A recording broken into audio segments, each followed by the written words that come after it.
हम सब ये तो भली भांति जानते हैं कि बच्चों में कॉन्फिडेंस होना बहुत ज़रूरी है और ये भी क्लियर है कि ये कॉन्फिडेंस बच्चों में नेचुरली होता है और हमें सिर्फ इसे बढ़ावा देना है।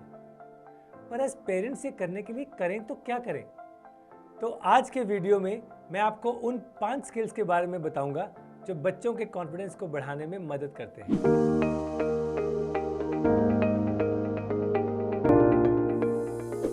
नमस्ते, मैं हूं सुमित, आप ही की तरह एक पेरेंट और इंडिया के सबसे बड़े स्कूल नेटवर्क लीड का को-फाउंडर। कॉन्फिडेंस के मामले में हम पेरेंट्स कई बार आउटपुट को इनपुट से कंफ्यूज कर देते हैं। कॉन्फिडेंस तो एक आउटपुट है, ये नतीजा है कुछ आदतों का जिन्हें हमें बच्चों में डिवेलप करनी है।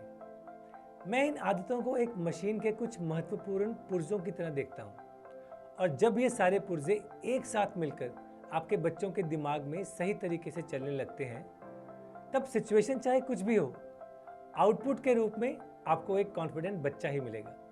तो चलिए देखते हैं इस कॉन्फिडेंस वाली मशीन के वो कौन से पुर्जे हैं जो आम तौर पर कॉन्फिडेंट बच्चों में पाए जाते हैं। इस मशीन का पहला पुर्जा जो कॉन्फिडेंट बच्चों में अधिक मात्रा में पाया जाता है वो है कॉन्सेप्चुअल क्लैरिटी, यानी कि किसी भी सब्जेक्ट, कॉन्सेप्ट या टॉपिक को स्पष्ट रूप से समझना।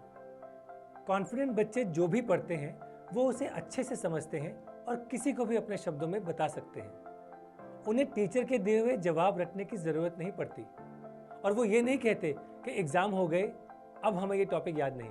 उनकी जानकारी सिलेबस में सिमटी नहीं रहती। वो क्यूरियस होते हैं और ज़्यादा जानने के लिए तो वो सिलेबस से बाहर भी रिसर्च करते हैं। अपने पढ़े हुए विषय को अपने शब्दों में समझा पाना कॉन्फिडेंस का एक बड़ा सोर्स भी है और एक निशानी भी। कॉन्फिडेंस की इस मशीन का दूसरा पार्ट है थिंकिंग स्किल्स, यानी सोचने की क्षमता। कॉन्फिडेंट बच्चों के थिंकिंग स्किल्स डेवलप्ड होते हैं।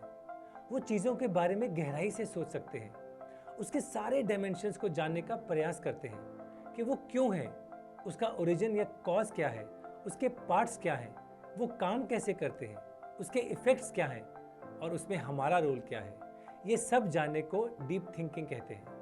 कॉन्फिडेंट बच्चे किसी भी विषय के अलग अलग नज़रियों को समझते हैं ताकि उनका एक बैलेंस नज़रिया बन सके और वो प्रॉब्लम्स के रूट कॉज के बारे में जानने की आदत डेवलप करते हैं ताकि वो उसका सही हल निकाल सकें। तीसरा पार्ट जो इस कॉन्फिडेंस की मशीन को आगे बढ़ाता है वो है कम्युनिकेशन, यानी सही समय और तरीके से बात करना। कम्युनिकेशन का मतलब केवल बोलना या भाषण देना नहीं है। दूसरे की बात बिना किसी बायस या फिल्टर के अच्छे से समझना भी कम्युनिकेशन का बड़ा इंपॉर्टेंट हिस्सा है। इसके लिए ये बच्चे बोलने वाले के प्रति अपना ध्यान केंद्रित करते हैं। अगर हम नीचे देखते रहें, अपने फ़ोन में खोए रहें या किसी और चीज़ में बिजी रहें तो हम सामने वाले की बात समझ नहीं सकते। बोलते समय भी जो मुंह में आए वो बोल देना कम्युनिकेशन नहीं है। और दूसरी तरफ ये चिंता करते रहना कि पता नहीं मेरे विचार इंपॉर्टेंट हैं कि नहीं, और इस दुविधा में बात करने से हिचकिचाना, ये भी कम्युनिकेशन के रास्ते में आता है। अपनी बात को क्लियरली इस तरह से दूसरों के सामने रखना ताकि उनको आपके शब्द और आपकी मंशा दोनों समझ में आ जाए, इसे अच्छी कम्युनिकेशन कहते हैं और ये कला कॉन्फिडेंट बच्चों में पाई जाती है। चौथा पुर्जा बच्चों के कोलैबोरेशन, यानी दूसरों के साथ काम करने के कौशल को दर्शाता है।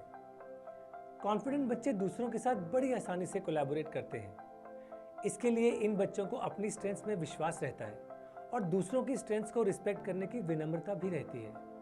उन्हें शेयर करना, एक एक करके टर्न लेना, दूसरों के विचारों को सुनना, अपने विचार रखना, ये सब करने में दिक्कत नहीं आती, अब वो चाहे स्पोर्ट्स में हो या प्रोजेक्ट वर्क में। जो बच्चे ठीक से कोलैबोरेट करते हैं उन्हें हर कोई अपनी टीम में लेना चाहता है क्योंकि वो अपना रोल अच्छे से निभाते हैं, किसी को उन्हें रिमाइंड नहीं करना पड़ता। इस मशीन का आखिरी पार्ट है बच्चों का एक्सपोजर, यानी उनका अपने आसपास की दुनिया का सामान्य ज्ञान।